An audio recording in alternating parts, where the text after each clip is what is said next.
पीछे बड़ी मार भइल बा, पागल दीवाना यूपी बिहार भइल बा। अरे बाप रे बाप, ई लहंगा के पीछे ऐसा कौन चीज बा कि मार हो गई?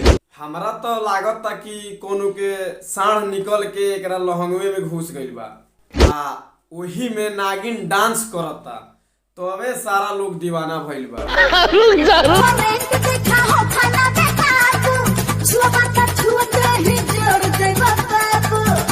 जवानी पावर हाउस कारी कि छुअते छुअते मर जाई, साले ऐसन पेलम नु खेमुना जाई आ चारों ओरी अनहारे अनहार लोग की। ऐसे कैसे लोग रहते हैं यार।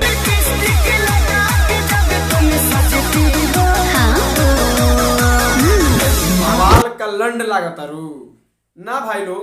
अगर एकर उजाला देखे के बा तो एक बाल्टी पानी फेंको और उजाला देख, पूरा क्लियर दिखी। बात तो सही है। हे राजा तू तो जवान हम लइका, हे राजा तू तो जवान हम लइका। ना भाई लोग, तुहनिए बताओ लो कि कौना एंगल से लागत है कि ई लइका बिया।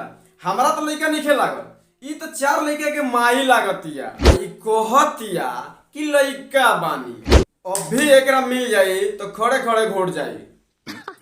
सही पकड़े हैं। मुअनी हो हम डर के दर्द से, मुअनी हो हम डर के दर्द से। अब पेलवावे के बेरा ना कहलू कि डांड के दर्द से कि गांड के दर्द से। भैया पेल पेल के बवासीर नहीं खेन उठा देले।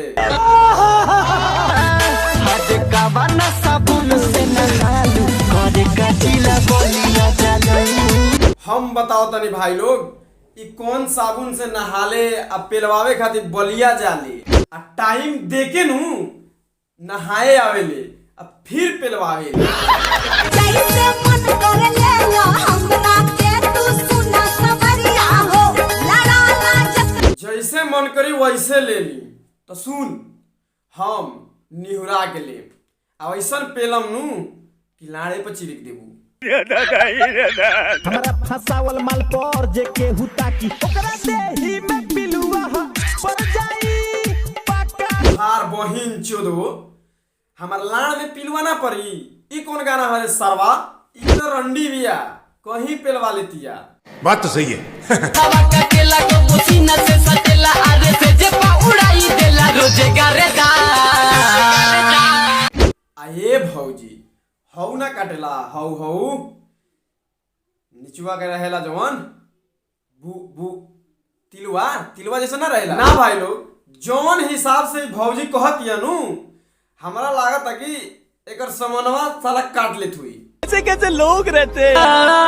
का भाई बलब बरत रहे हो, बलब बरत रहे हो। दियावा बुता के कुछ करत रहे हो, कबो ऊपर कबो नीचे हाथावा घुसा के मौलत रहे हो।